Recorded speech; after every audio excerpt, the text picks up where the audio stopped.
자, 오늘의 주제가 그 재벌가의 여성들입니다. 다들 이게 제일 궁금할 겁니다. 그죠? 우리나라 재벌가 여성 중에서 돈이 제일 많은 사람은 누구일까요? 이야. S그룹 홍란희 여사님.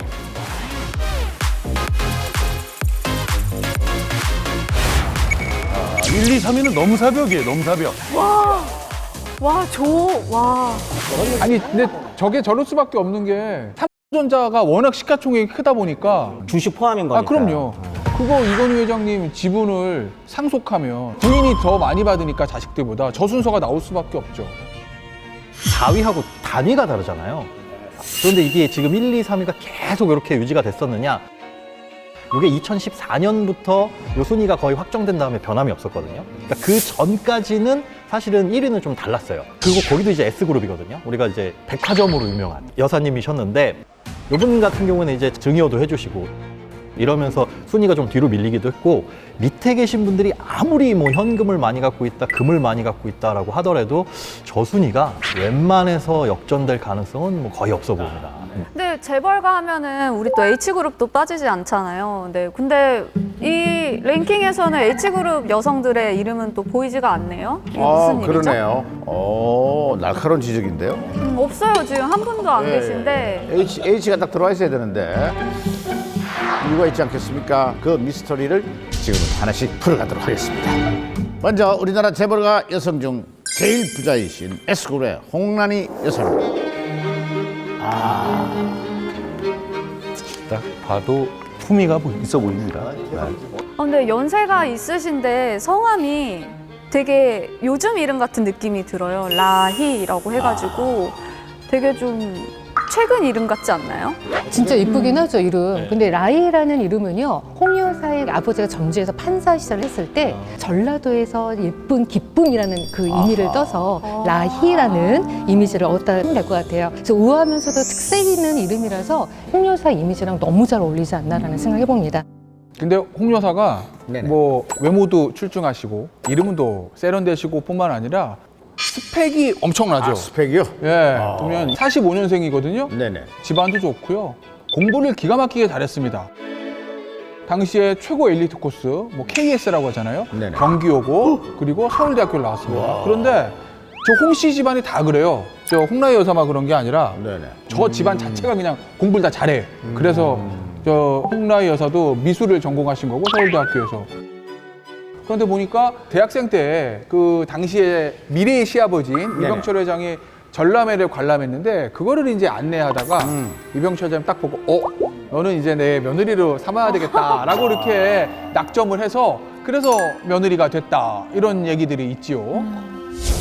안녕하세요. 홍성추입니다. 저는 30여 년간 재벌가 취재를 쭉 해왔습니다. 지금 현재도 재벌가 이야기라든가 재벌가 중심으로 많은 취재를 하고 있습니다.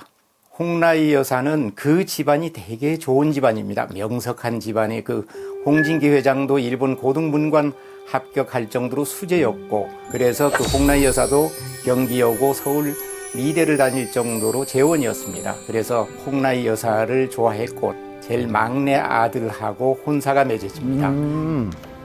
어떻게 맺어졌냐면 일부러 선을 보도록 하기 위해서 이건희 회장이 동경 유학 중에 홍라희 여사가 동경으로 날아가서 그때 처음 만나고 그때부터 만남이 이어져서 결국은 결혼까지 이어집니다.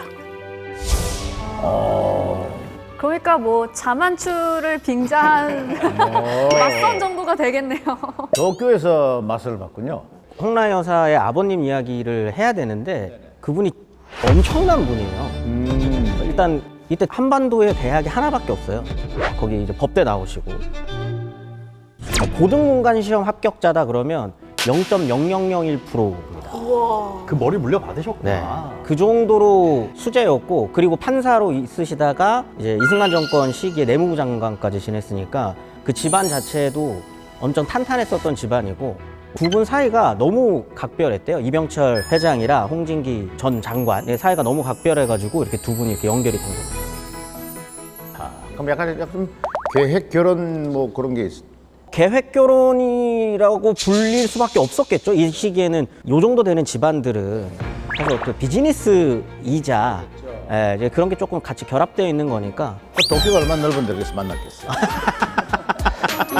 홍란이 여사 하면 그 이건희 회장 생전에 항상 옆에 같이 다녔던 모습이 생각이 나는데 두 분 아주 그 금실이 좋았나 봐요.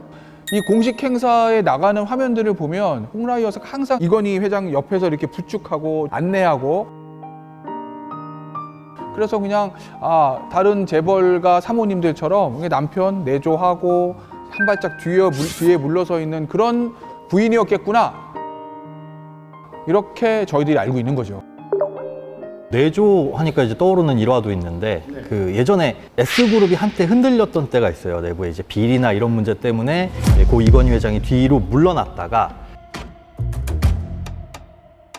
2010년인가에 다시 이제 경영 일선에 복귀하면서 그때 우리 그룹의 위기다. 그때 굉장히 새벽같이 평상시보다 일찍 일어나서 이제 출근을 하셨다고 하네요. 그러니까 얼마나 힘들겠어요. 거기에 임원들이나 직원들은. 회장님이 이렇게 일찍 나오시는데 그 전에는 나가 있어야 되지. 그러니까 되게 힘든데 그 상황에서 이제 홍라이 여사가 출근룩을 봐주겠다.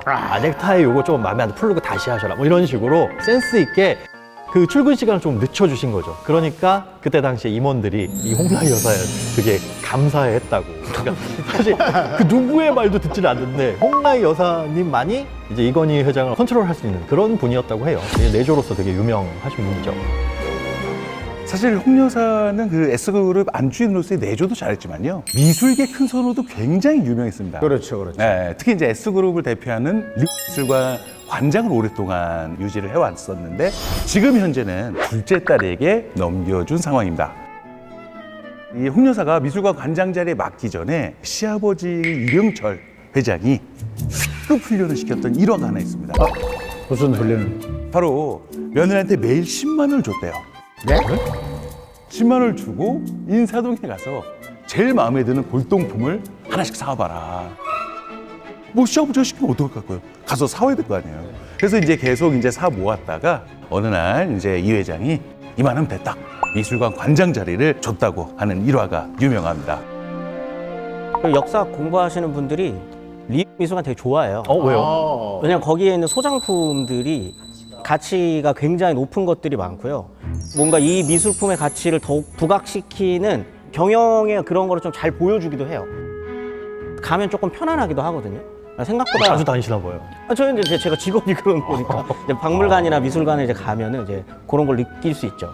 네, 어쨌든 이 홍라이 여사는 우리나라 미술 시장에 직간접적으로 큰 영향을 주고 계시는 분인데 미술 분야뿐만 아니라 음악 쪽으로도 굉장히 조예가 깊으시잖아요. 그래서 쇼팽 콩쿠르에서 우승한 피아니스트 조성진 씨, 그분을 예전부터 후원을 하셨다고 하더라고요. 안목이 진짜 보통이 아니신 게 분명합니다.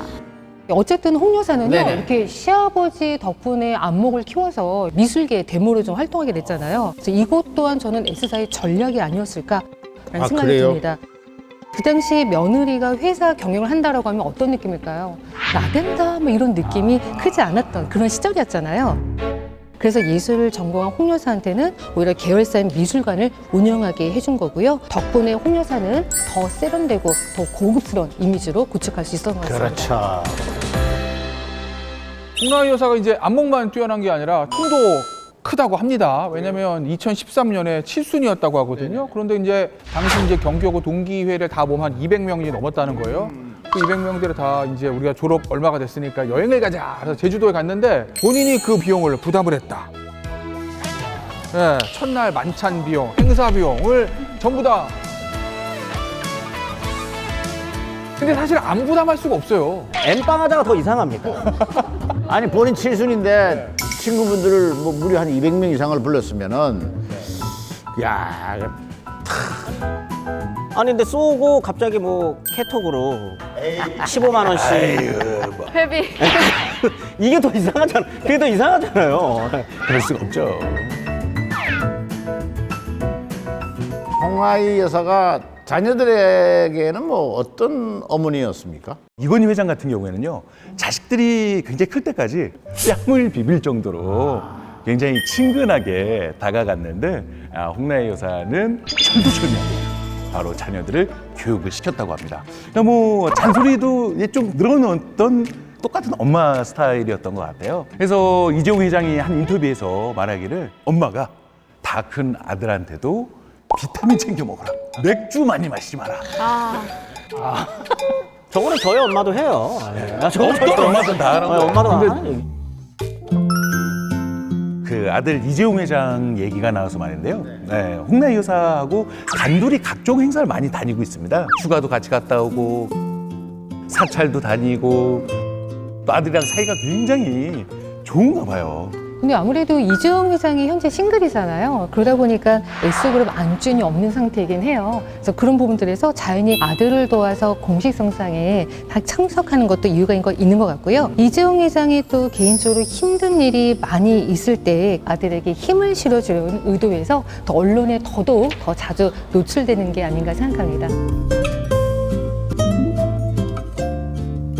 홍 여사는 평소 딸들한테 여성은 여성적일 때가 가장 강하다. 사회생활 할 때도요, 여성임을 포기하는 우를 범하지 말라고 늘 가르쳤다고 합니다. 그래서 이부진 사장과 그다음에 또 이서연 사장이 특유의 부드러운 카리스마가 만들어지지 않았나라고 생각이 듭니다. 홍란희 여사의 두 딸 모두 CEO잖아요, 그죠? 이부진 씨는 S호텔 사장, 이서연 씨는 S물산 사장인데 포브스지에서는 이제 매년 세계에서 가장 영향력 있는 여성 100인, 뭐 경영인 100인 이렇게 선정을 하거든요. 2022년에 이 이부진 사장이 세계에서 가장 영향력 있는 여성 100인에 이제 처음으로 선정이 되고 그 이후로는 이제 매년 한 85위 이 정도에 계속적으로 선정이 되고 있으니까 뭐 세계에서도 주목하는 여성 경영인이다 뭐라고 볼 수도 있습니다. 야, 뭔가 세계에서 주목하고 있는 여성 경영인 되게 멋진데요? 네, 굉장히 멋진 이미지를 또 이렇게 구축해 가시네요. 자, 그러면 가장 영향력 있는 여성 중에 하나인 이부진 사장 프로필 한번 보시면요. 네네. 70년생이고요. 연세대학교를 나왔고 아들이 한 명 있습니다. S그룹에서 운영하는 호텔. 누구나 다 아는 호텔입니다. 고구려 백제 아니고 다른 호텔. 고구려 백제 아닌 그 호텔. 그 호텔입니다. 그거를 운영하다가 예전에는 자연농원이라고 그랬습니다. 자연농원 오랜만에 듣네요. 영원한 그랜드. 그렇죠. 영원한 땅. 뭐 거기에 대표를 하다가 지금 호텔 사장을 맡고 있죠. 경영을 잘 못했으면은 사실 뭐 다른 분들로 바뀌거나 아니면 회사가 넘어가거나 이런 것들 우리가 많이 경험해 봤잖아요. 목격을 했는데 경영 실적도 상당히 좋아요. 부임 이후에 한 3배 정도 매출액이 성장을 했고 중간에 이제 런칭한 게 우리가 알고 있는 백제하고 고구려 말고 거기 스테이. 네, 여기가 이제 고급 비즈니스 호텔을 이제 표방하는 그런 곳이었거든요. 이게 매출액이 처음에는 한 150억 정도였는데 거의 뭐 10년 조금 안 된 2023년에 2,100억 정도로 확. 뭐 경영을 잘한다라고 볼 수 있는데 어찌 보면 그 경쟁자가 없었다라는 면도 있습니다. 저한테 맡겨도 잘. 네? 갑자기요? 야, 내심 지금 욕심을 내고 있어요. 예.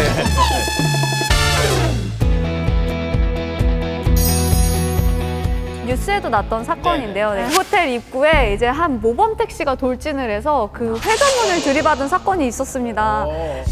서울 장충동 신라호텔 1층에서 홍모 씨가 몰던 택시가 유리문을 들이받았습니다. 이 사고로 택시 승객 74살 김모 씨와 호텔 직원 등 3명이 다쳐 병원으로 옮겨졌고 회전 유리문이 부서졌습니다. 그 당시 이 기사가 회전문 수리비로 4억 원에 달하는 변상금을 내야 될 처지에 처했었는데요. 전액 탕감을 해주었습니다. 생각보다 돈이 큰 거예요. 그 4억을 갖다 선뜻. 근데 왜냐하면 저런 하나의 행위가 네네. 기업의 브랜드 가치랑 이미지를 바꿔놓을 수 있어요. 네. 저게 아마 2010년대 초반일 거예요. 저 기사 나온 게. 그런데 2007년, 8년에 특검 얘기 나오면서 계속 이제 삼성에 대한 기사들이 부정적인 기사들이 나왔거든요. 행복한 눈물이 어땠네, 뭐 전략기획실이 어떻네, 뭐 회장님이 물러나네 안 물러나 이런 얘기들만 나왔는데 그러니까 어떻게 보면 호텔 전체나 이부진 사장 재산에 비하면 4억은 큰 돈이 아닌데 저거를 탕감해주는 저게 이제 미담으로 기사가 계속 나가니까 대중들이 가지고 있었던 삼성에 대한 부정적 이미지가 좀 없어지는 거죠. 그러면은 그룹 전체로 보고 오너일가 전체로 봤을 때는 저게 회사나 본인 이미지에는 엄청나게 도움이 되는 일들이니까 굉장히 좋은 결단한 거죠. 네, 이부진 사장은 이렇게 출산하고요. 3일 만에 복귀할 정도로 열정적인 스타일로 알려져 있는데요. 이건희 회장이 좀 딸에게 호텔을 맡긴 뒤 그래서 석 달 동안 호텔에 좀 묵으면서 딸에게 디테일하게 하나하나 좀 알려줬던 때가 있었대요. 근데 뷔페에서 식사를 하다가 야, 수저가 너무 무겁다라고 이 말 한마디 한 지적 때문에 세상에 이부진 사장은 그날부터 수저 박사가 될 정도로 숟가락만 파서 결국엔 적당한 무게의 수저를 찾아냈다고 하네요. 그리고 뭐 재벌 딸이잖아요. 재벌 이세인데 굉장히 화려한 삶을 살았을 거 아니에요. 그런데 뭐 회사 직원들과는 굉장히 소탈하게 잘 지낸다. 왜냐면 회사가 회식을 하면 어떤 회사든지 대부분 1차는 뭐 삼겹살에 소주 먹고 2차 노래방 가는데 그런 뭐 1차, 2차 회식 자리에도 참석해서 스스럼 없이 직원들과 어울린다. 뭐 그런 내부 평가가 있더라고요.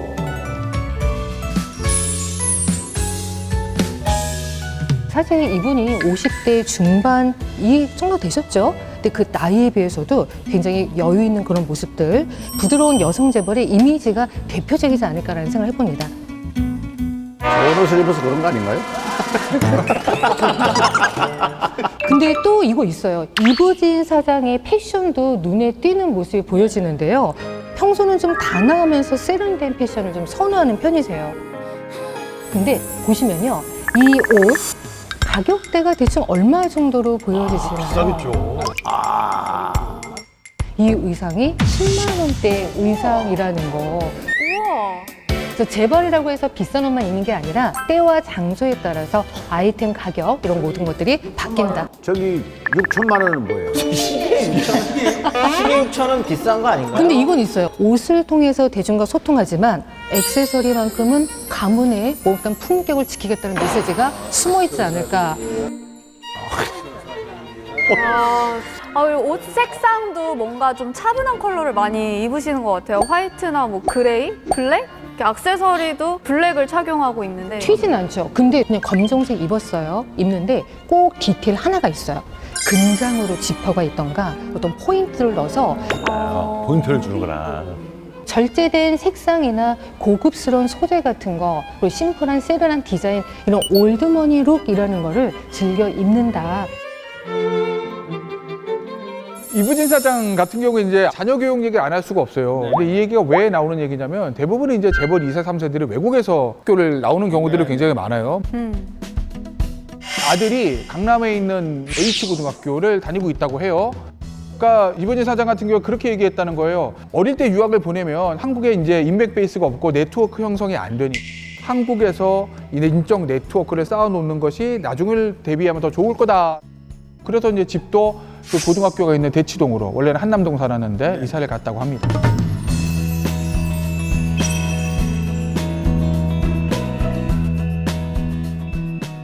안녕하세요. 엄마들의 모유 수유를 행복하고 즐겁고 아프지 않게 도와드리는 간호학박사 조정숙입니다. 이부진 사장님 같은 경우는 아동학을 전공하셨잖아요. 그럼에도 불구하고 아이를 잘 육아를 하기 위한 방법으로 내 모유를 먹이고 싶어서 그때는 3개월쯤에 만났거든요. 아기 낳고. 근데 갑자기 전화가 와가지고 저 팔도 안 올라가게 가슴이 너무 아픈데 이거 어떻게 하면 좋나요? 그러시더라고요. 아, 이거 어떻게 도와드렸으면 좋겠는데 몇 개월 먹이실 거예요? 그랬더니 3개월 먹이겠대요, 적어도. 근데 집에 딱 갔어요. 이제 갔는데 응접실에 대기하고 있는데 2층에서 내려오셔가지고 차렷하고 와주셔서 감사하다고 이렇게 인사를 하는데요. 정말 귀티가 나고 잘 배우셨다는 게 표가 나더라고요. 또 이제 에피소드가 또 있는데 해외 나가실 경우에도 가서 유축을 하시는 거예요. 애기랑 못 가니까 밤에 유축을 해서 그걸 다 모아서 얼려서 박스채 해가지고 2-3박스를 그렇게 해서 먹이시고. 편지는 이제 제가 마지막 30개월 하고 나서 그 단유증을 드려요. 제가 이제 선물로 엄마들 모유 수유 참 잘하셨습니다 하고 상장처럼 그거를 보내드렸더니 편지를 한참 후에 지인이 아기 낳은 걸 보면서 모유수유하는 모습을 보면서 갑자기 제 생각이 났대요. 그래가지고 쓰셔서 선물하고 비서를 보냈더라고요. 그래서 너무 감동이었어요. 아 그래요. 뭘 받았는지를 얘기해 주시면 더 좋을 것 같아요. 선물이 궁금하다. 네. 선물이 궁금해. 근데 그 우리 저 이부진 사장께서 이렇게 아주 섬세하신 것 같아요, 그죠? 이부진 사장한테 아들이 하나밖에 없기도 하고 30대 후반에 낳으셨대요. 이런 마음도 있었을 수도 아들 있겠네요. 바보일 예. 수밖에 없겠죠. 좀 어렵게 낳은 아들이기도 하니까. 그래서 저는 이제 아들 어렸을 때 마트 그 시식 코너에서 사진이 찍힌 게 있습니다. 그래요? 그 아마 생각나실 거예요. 네. 근데 저기서 이제 막 때를 쓰는 장면이잖아요. 근데 저기 사람들이 다 보고 있는데 좀 사랑스럽게 타이르는 표정이 이제 공개된 거죠. 그리고 이제 사진 한 장 저기 맨 우측에 있는 거죠? 네네. 이부진 사장이 다리를 다쳤어요. 근데 저렇게 깁스를 했는데 아들이 저기다가 엄마 사랑해. 그래서 저가 사진 한 장 자체가 인터넷에서 이부진 네, 사장이 난리가 다친 났죠. 거예요? 네네. 저 아이가 적어준 거예요? 네, 아이가 네. 저거. 아들이 이제 근데 뭐 저도 이런 사진들 많이 접해봤는데요. 뭐 간간히 아드님 학교 입학 사진이나 졸업식 참석해서 이렇게 꽃다발 들고 계시는 사진을 제가 많이 본 적이 있는데 아드님 하계회도 꼬박꼬박 참석을 하신다고 하더라고요. 그리고 또 스포츠 관람을 좋아하셔서 몇 년 전에는 이제 오빠이시죠. 이재용 회장 가족과 함께 야구 경기도 보러 가시고 이제 아들과 미국 NBA 경기도 직관한 모습이 포착이 됐는데 근데 이것도 있잖아요. 배우 고소영 씨랑 찍은 셀카도 엄청 화제였던 거 아세요? 육아의 신 오은영 박사 토크 콘서트를 들으러 갔던 건데요. 정말 얼마나 바쁜데 그 와중에도 좋은 엄마 되기 위해서 이분 이런 강연도 찾는다는 것도 너무 대단한 것 같습니다. 삶이 부럽네요. 재벌가서 태어났으면 저도 인성 참 좋을 것 같아요. 엄마 사랑해.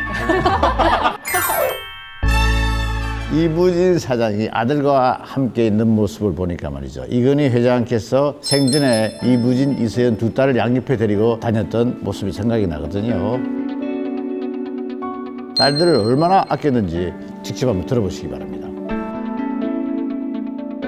이건희 회장은 어쩌면 그 얘기에도 나오지만 좀 외롭게 자랐습니다. 왜냐하면 어렸을 때부터 유학도 가고 둘째 형하고도 9살 차이가 나거든요. 형제들하고 차이가 많기 때문에 자식들한테는 따뜻하게 해주겠다라는 그런 게 있었던 것 같더라고요. 예전에 라스베가스에 매년 있는 CES에 두 딸을 데리고 와서 일부러 기자들 앞에 우리 딸도 자랑 좀 하겠다 하면서 팔짱 끼고 나타나면서 두 딸들을 공식적으로 언론에 노출시키기도 했고 그래서 딸들한테도 경영에 직접 나서게 해서 경영 능력도 시험받고 그래서 아들, 딸 구분보다도 딸들한테도 동등한 능력을 부여한 그러한 것으로 생각되지 않나 이런 생각이 듭니다.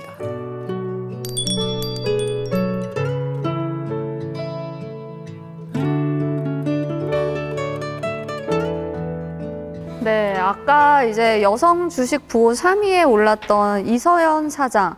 그분이 이부진 사장님의 여동생이시잖아요. 네. 어떤 분이시죠?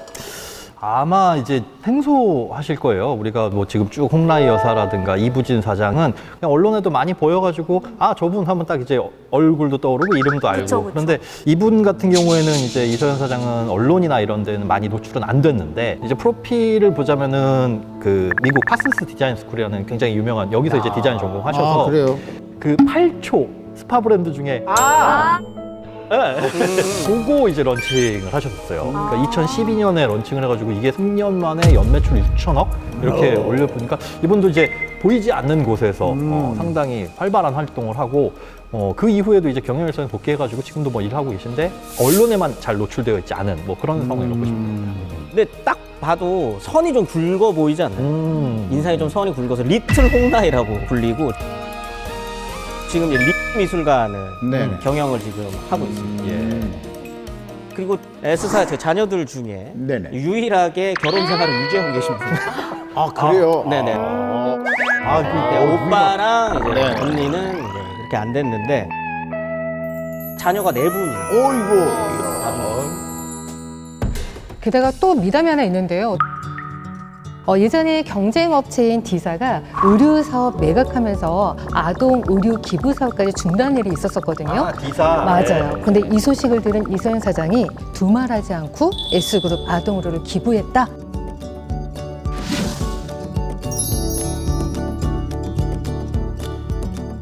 D사의 그 브랜드가 뭐였냐면 이제 말 타는 거 로고 있는 그거 있죠. 폴땡. 네, 그거죠.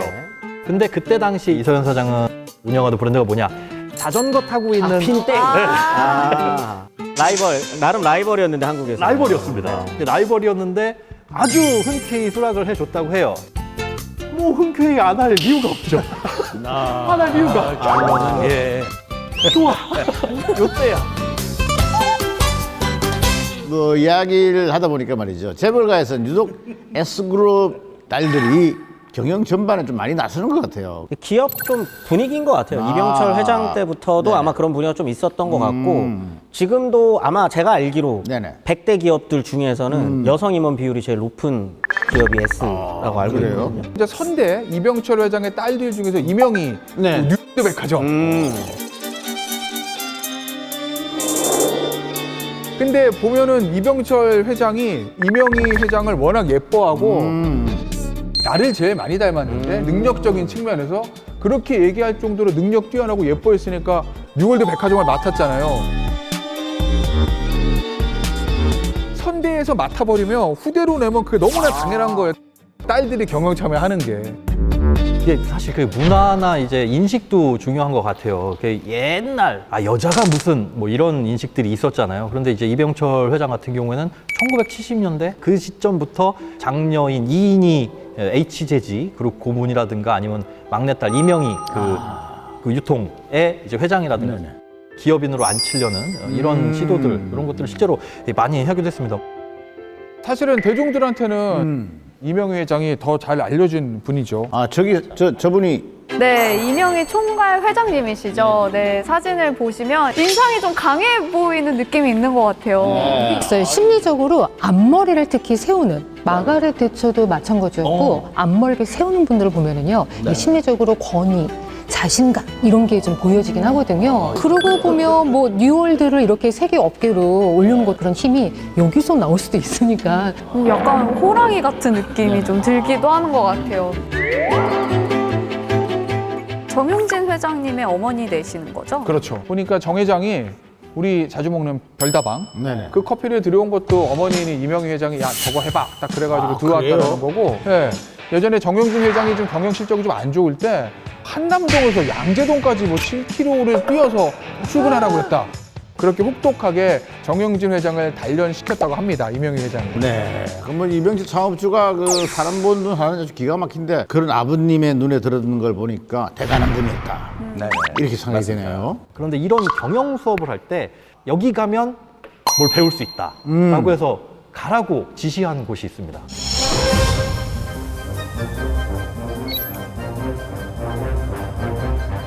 이명희 여사가 처음 이제 그 세계를 맡았을 당시에 저 외무 출입할 때인데 그 이병철 회장님 따님이 왔다 이게 신문사에. 아니, 신문사에 왜 왔느냐 그랬더니 보니까 이병철 회장이 짧은 시간에 이 세상의 변화와 모든 현상을 제대로 이해하려면 신문사에 가서 한번 이렇게 쭉 순회하면서 공부를 하면 그게 최고의 빠른 공부다 이렇게 해가지고 사회부 가서는 각종 사건, 사고 뭐 이런 거 좀 배우고 경제부에 가서는 뭐 기업 경영에 대한 거 이런 거 전부 다 한 바퀴. 그러니까 짧은 시간에 최고 경영자가 될 수 있는 트레이닝 코스를 신문사를 통해서 그냥 다 그럴 정도로 굉장히 좀 통찰력 있었던 어드바이스가 아닌가 좀 생각이 드는데요. 신문사에 가서 한 방에 다. 그냥 신문사에는 뭐 사회부, 경제부, 뭐 모든 소식이 법조부, 다 모든 뭐 있으니까. 스포츠 같은 뭐 다 있으니까. 이 가풍이라는 게 중요한가 봐요, 그죠? 딸들이 뭐 아주 야무져요. 네. 근데 뭐 일단 벌여놓은 사업이 엄청 많은데 딸들도 어느 정도 이제 있었고 하다 보니까 그런 것들을 그 사업체들을 하나하나씩 맡기는 거예요. 사위한테 맡기느니. 그렇지. 사이는 조금 그래.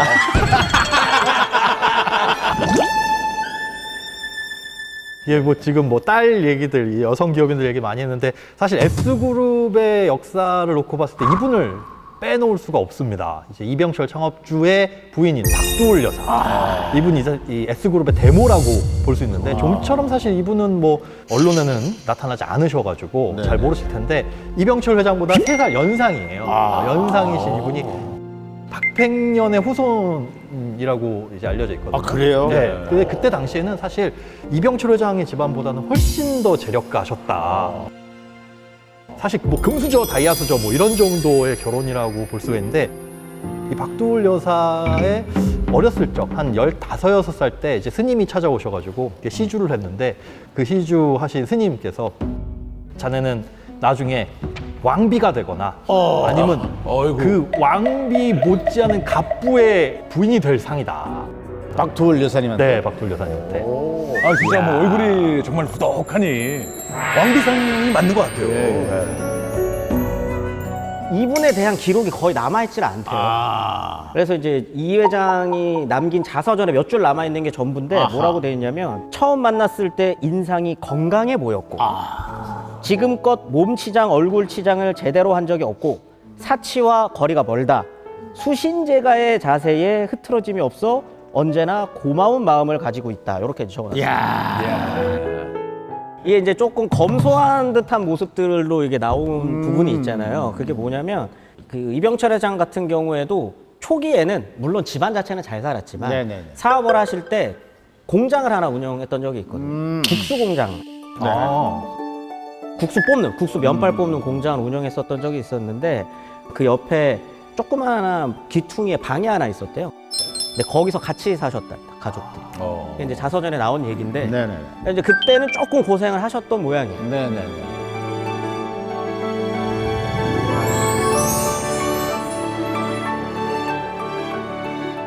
H그룹만 쏙 빠져 있었어요, 그죠?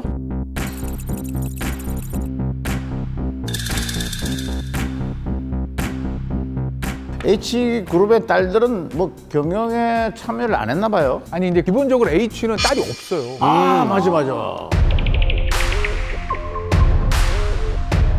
그러니까 뭐 여성이 뭐 딸이 경영 참여하고 말게 없어요. 거기. 그랬네. 그리고 이제 가풍이 굉장히 가부장적이에요. 네네. 그런 스타일이고 집안 여성들이 아무리 스펙이 좋아도요. 바깥 활동을 하기보다는 내조에 전념하는 그런 집안 분위기였습니다. 가풍을 만드신 분이 이제 H그룹의 변중석 여사님, 이제 정주영 회장의 아내 되시는 되시는 분이신데 사실 이 변 여사는요, 정 회장과 같은 강원도 통천 출신으로 남북이 분단된 이후 실향민이 됐습니다. 근데 그 당시에 15살 때 21살이었던 정 회장이 시집을 와서 서울 온 이후 한 번도 친정집에 간 적이 없대요. 그래서 그러니 얼마나 가족에 대한 그리움이 컸을까라는 생각도 드는 것 같습니다. 거의 바깥 활동을 이제 안 하시고 92년에 정주영 회장이 대선 출마하잖아요. 네네. 그때 인터뷰. 그때 인터뷰 한 번. 현가는 새벽 5시에 일어나가지고 그쵸. 이제 밥 먹고 막 이러잖아요. 유명하잖아요. 그거. 네, 그래서 기자들도 예. 인터뷰하려면 6시에는 가야 됩니다. 네네. 새벽 6시에 가서 인터뷰를 했는데 그때 회장님한테 얼마 용돈 타서 쓰냐라고 했는데 그때 당시 돈으로 200만 원. 200만 원 200. 타서 쓰고 뭐 생활비도 쓰고 저축도 한다.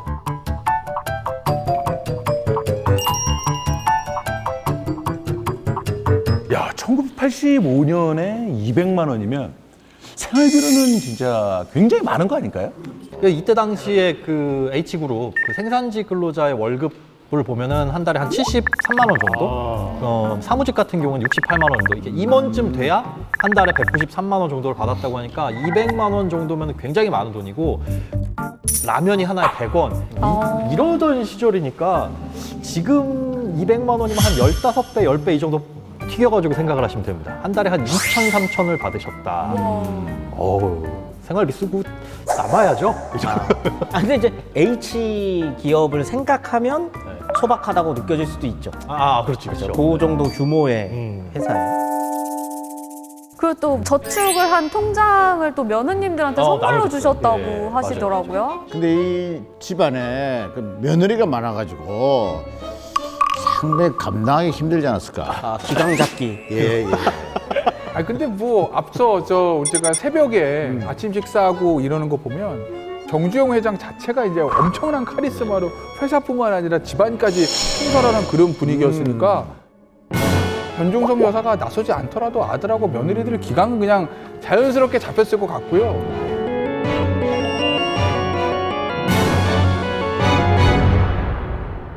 그런 변 여사가 최고로 잘하는 음식이 있었습니다. 순두부였습니다. 순두부. 예. 순두부 하면 또 굉장히 유명한 도시가 하나 있죠? 예. 강릉이죠, 강릉. 어느 정도냐면 남편을 위해서요. 강릉에서 길어온 바닷물을 가지고 세상에. 직접 순두부를 만들었다고 합니다. 그래도 이제 정말 이런 지극정성이 남편을 내조했다라고 볼 수 있습니다. 자, 이 놀라긴 아직 이럽니다. 무엇보다도요, H가 며느리들에게 꼭 지켜야 할 7계명이 있다고 합니다. 7계명. 아이고. 언제나 겸손하라. 예. 전부 저건 누구에게나 다 맞는 것 같아요. 그렇죠, 그죠? 그렇죠. 조심스럽게 행동해라. 이것도 뭐 누구나 그죠? 그러면 좋죠, 조심스럽게 네. 남의 눈에 띄는 행동은 하지 마라. 나대지 말라는 거예요. 아, 나대지. 그럼 개그맨들은 절대로 들어갈 수가 없네요. 일단 3번 때문에. 반드시 땡땡은 시장에서 볼 것이다. 뭐지? 시장? 시장에서 볼 것. 반드시 회. 싱싱하니까. 정답은 채소입니다. 채소요. 채소가 시장에서 사는 게 신선하다니까 이제. 야. 배추 한 포기 값도 꼼꼼히 적으라 이거예요. 아, 저게 7계명이에요. 남녀 불문 제사날에는 하늘이 두쪽 나도 참석하라. 이야. 와, 제삿날이 한 번도 아닐 건데. 종교가 다르게 되면은 제사를 안 지내는 수도 있잖아요. 종교를 다르게 가질 수가 없죠. 요즘 제사가 많이 없어지지 않았어요? 예전보다 좀 줄어들긴 한데 그래도 저건 뭐 워낙 오래된 가풍이니까. 그죠. 근데 그런 건 있을 거예요. 그러니까 재벌들이 1세대는 그룹이 있잖아요. 2세대, 3세대 하면은 계열이 분리돼가지고 각자 이렇게 돌아가기 때문에 하나 결속력을 예전에 우리 H, 우리 S 이 결속력을 다질 수 있는 자리가 없어요. 그렇죠. 그러면은 이제 선대회장이나 창업자의 제사나 이런 날 다 모이지 않으면 모를 거예요, 그죠? H나 S로서의 이 정체성이나 결속력을 확인할 수 있는 날이 없으니까 그러면 뭐 적어도 1년에 한 번 내지 두 번은 꼭 모이자. 뭐 이거는 나는 할 수 있는 것 같은데. 친정의 땡땡은 꼭 외우고 있어야 한다. 친정 어머님의 생일은 생신은 꼭 외우고 있어야 한다. 그냥 그건 것 같은데. 부모님의 생신. 부모님의 제사는 꼭 식가총액. 아, 나왔네요. 네. 친정 조부모님의 이름은 조부모님? 이야. 아, 저거는 어때요, 우리 한선 씨 쭉 보니까 네. 일단 1번 힘드실 것 같은데. 아, 정말 힘든가요? 1번 힘들지 않나요? 저게 1번 힘들어. 3번, 일단 3번에서도 걸리지 않으시나요? 그러니까 3번에서 저 약간 직업의 위협을 느낄 것 같아요. 네. 7계명 외에도 뭐 다른 것들이 좀 있습니까? 어른들 앞에서 과한 스킨십 금지. 뭐 이런 거는 네. 기본적인 예의니까. 남편 출근할 때 현관 밖 배웅하기. 현관문 오케이, 밖. 여기까지. 네, 밖. 아, 현관문 봐. 마지막 하나 더 있습니다. 이혼 절대 금지. 이혼 금지가 가장 어려울 것 같은데요. 그 H그룹은 없는 것 같아요. H그룹은 없어서. H그룹은 H그룹은 그걸 지키고 있어요. 아, 근데 저걸 어기면 어떻게 되는 거예요? 이혼하면 어차피 퇴출인데. 그냥 말도. 그리고 이게 재밌는 게 재벌이잖아요, 현대가. 그리고 80년대는 아마 삼성보다도 더 앞서 있는 경우들도 있었어요, 시점이. 그런데 이제 변종석 여사가 자기 방이 2평이었다는 거예요. 그러니까 2평도 안 되는 작은 방에서 생활했고, 그리고 평소에 내 재산은 이거 하나밖에 없다라고 했던 물건이 있는데 네. 그게 과연 무엇이었을까요? 물건이에요? 예, 물건. 물건으로. 아, 백인가요? 백은 아니었을 것 같지 않습니까? 약간 옛날 분이시니까 뭐 반지꼬리 그래. 이런 거 아니었을까요? 비슷해요. 반지꼬리 비슷해요? 반지꼬리랑 비슷한 거. 낡은 재봉틀이었다고 해요. 옛날에 맞네. 예. 제목들. 명절 때 며느리하고 손자들 옷 만들어가지고 입히는 거, 이게 이제 거의 본인의 유일한 즐거움이었다, 이렇게 얘기했다는 거거든요.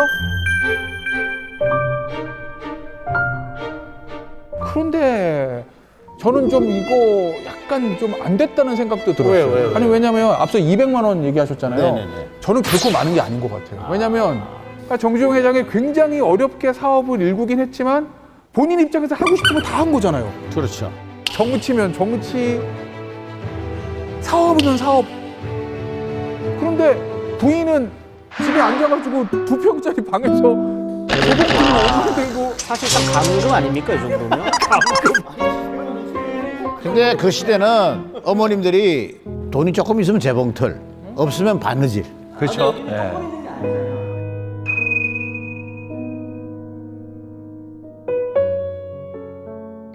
네, 안녕하세요. 박술련. 아유. 저분이 만났군요. 한복의 삶을 47년째 살고 있는 한복인 박술려입니다. 그때 이리자 스승님 댁에 제가 배우로 들어갔을 때였어요.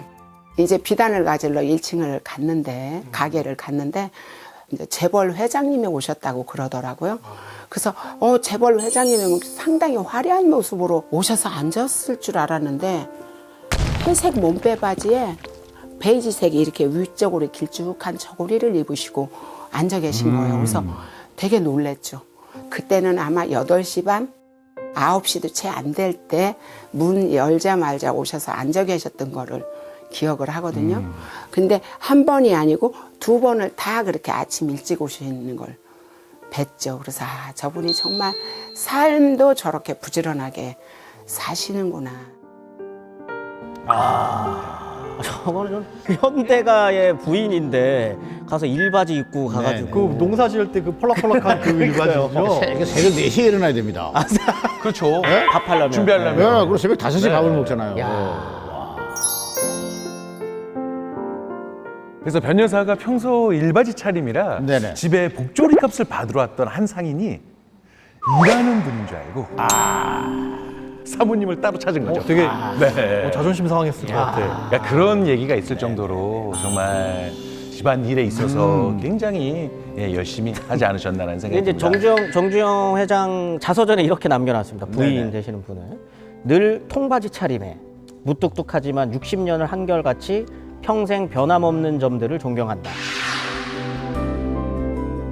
이렇게 이제 고마움을 표현하신 건데 이제 본인이 어떤 추구한 삶이셨던 것 같아요. 이게 아내를 존경한다. 아내를 고생을 많이 시켰다는 얘기예요. 맞습니다. 네. 2평짜리 예. 방에서. 아내를 존경합니까?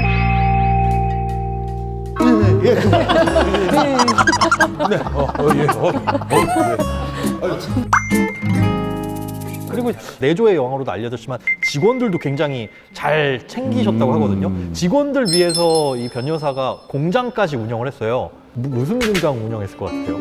왠지 재봉틀 좋아하신다고 하셨으니까 뭔가 일복을 또 편하게 잘 만들어주는 그런 공장 아니었을까요? 일바지 만들어줘.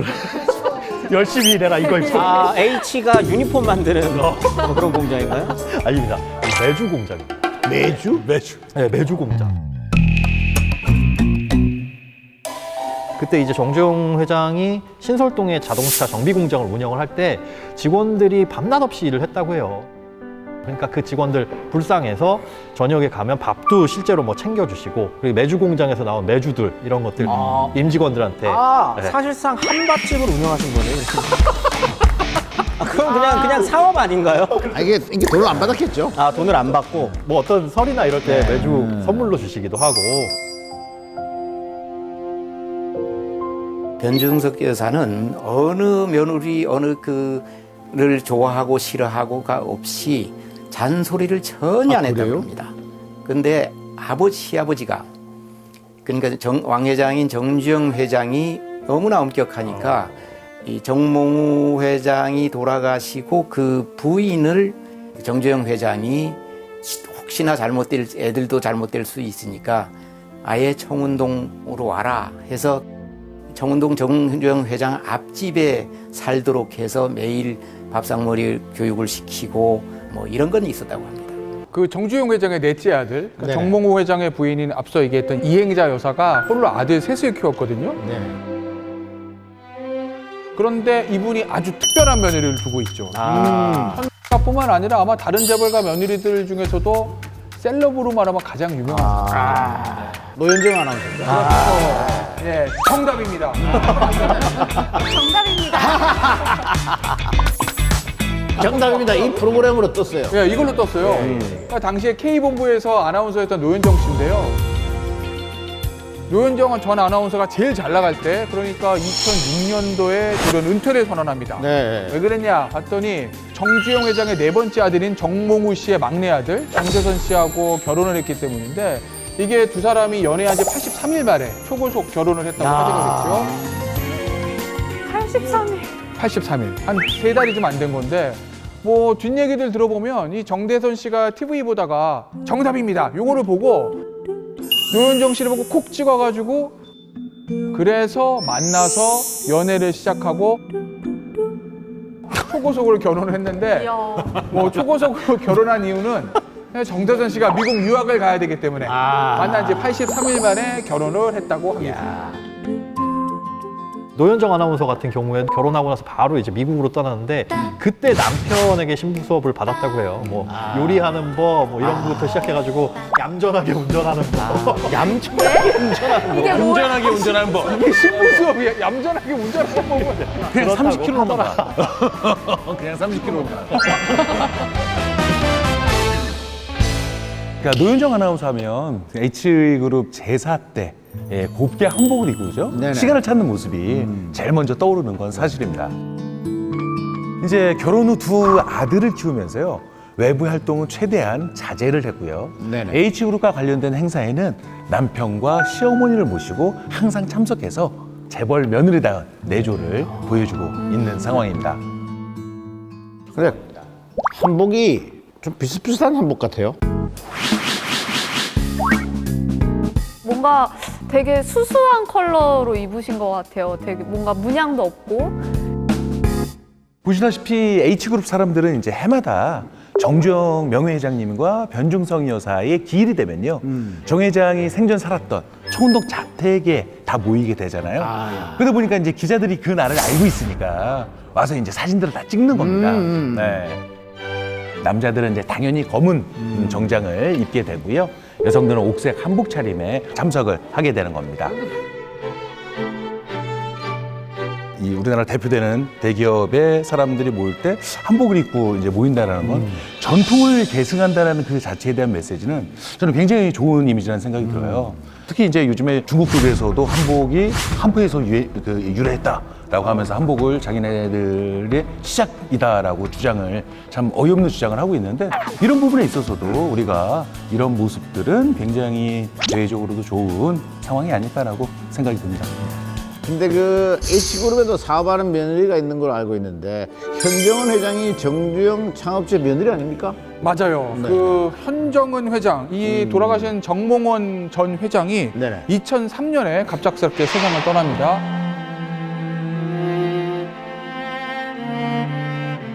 당시에 정몽원 회장의 아이들이 있었는데 나이가 어렸어요. 그래서 그런지 몰라도 현정은 회장이 가정주부로 지내다가 갑작스럽게 경영에 뛰어들게 된 거죠.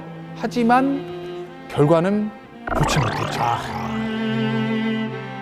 현정원 회장 프로필을 보면 결혼을 22살 때 하셨어요. 지금 네, 정몽원 회장하고 결혼을 했는데 부모님의 인연으로 결혼을 하게 된 거거든요. 이게 현 회장의 아버지가 1972년에 울산에 조선소 만들 때 홍콩의 선주들을 데리고 왔거든요. 네네. 그때 데리고 왔을 때 이 현정원 회장의 아버지가 이분들을 설득했다고 해요. 그때 당시에는 그 맨 땅에다가 여기다가 조선소를 짓겠으니까 우리한테 돈 좀 주고 투자 좀 하시오라고 했는데, 얼마나 황당해요. 아니, 이 맨 땅에 조선소를 짓겠다고? 니네 뭐 지을 줄은 알아? 어떻게 설득을 했냐? 이 사업가적인 눈을 보셔라. 이런 맨 땅에다가 조선소 딱 지어가지고 배 만드는 이런 모습, 이 사업가의 안목이 정말 뛰어난 거 아니냐? 그러니까 사실 하나부터 열까지 선주들 설득은 이 현정원 회장의 아버지가 하신 거죠. 그 모습을 이제 옆에서 딱 보고는 네. 이 집의 딸을, 이 집안의 딸을 며느리로 삼아야겠다라고 생각을 했는데, 그때 당시에 정작 정몽원 회장은 군복무 중이었다고 합니다. 나도 모르는데 배우자가 생긴 거예요, 아무튼. 그러다가 이제 1976년에 정몽원 씨와 결혼을 하신 건데 자녀 셋을 낳고 그냥 뭐 그때 당시에는 평범한 주부로 사시다가 정몽원 회장이 돌연 이제 사망을 하게 되면서 현정은 회장이 이걸 이제 물려받게 되는 거죠. 갑작스럽게. 그 후로 경영권을 놓고 H그룹 가족들 간에 갈등이 많았던 걸로 저희는 알고 있거든요. 크게 이제 두 번의 공격이죠. 현정은 회장 입장에서는 두 번의 공격인데 첫 번째는 희숙부의 난이라고 K그룹의 정상영 회장이랑 이제 갈등이 먼저. H그룹은 정씨 집안 건데 이러면 이제 현씨 집안게 되는 거 아니냐. 주주총회 열어가지고 그건 정리를 한번 싹 합니다. 그래서 이때는 이제 현정은 회장이 승리를 거둔 거죠. 그러면 다음 경영권 공격은 또 누가 한 건가요? 도대체? 시동생들이 이제 아이고. 시동생의 난 A 재단. 네. 그 정몽준 이사장 굉장히 유명하신 분 아니겠습니까? 정몽준 이사장과도 분쟁이 생겼다가 우호 지분을 빨리 좀 확보를 해가지고 현정은 회장이 요거는 경영권 방어를 하거든요. 그런데 이제 그 이후가 문제였습니다. 사실 H그룹에 있어서는 현땡 건설이 되게 중요해요. 그치.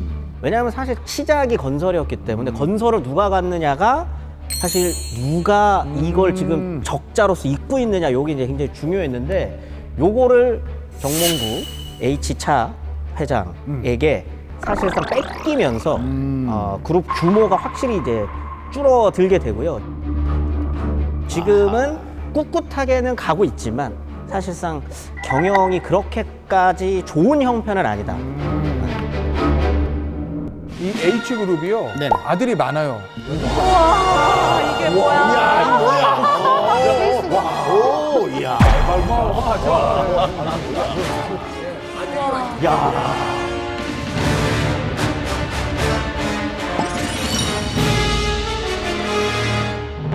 아니 이거 뭐예요? 들어가 여기. 들어가야 돼. 이야. 들어가 있어야 돼요. 새벽 5시에 일어날 수 있어요? 못해요. 저 사진을 보시면은요. H그룹 후손들 중에서 제일 유명한 사람인 정몽준 전 축구협회 회장도 맨 뒤에 서 있잖아요. 사람이 너무 많은 거예요, 이 정도로. 자손들이.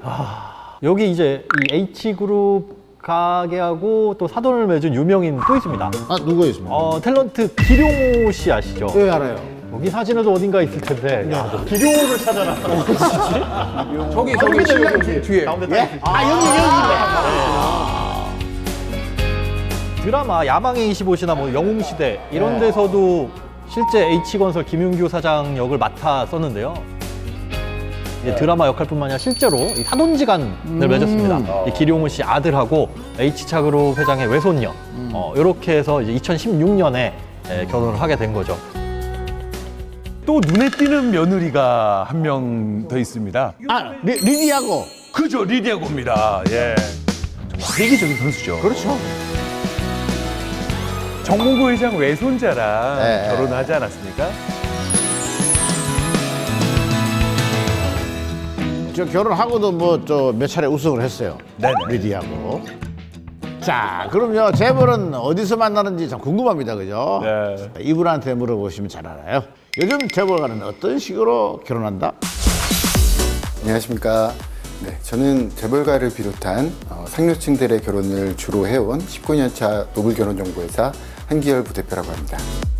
저희 회사에서 성혼이 된 그 재벌가 결혼 사례 5쌍 중에 3쌍이 방송가에 계신 분들과의 결혼이었습니다.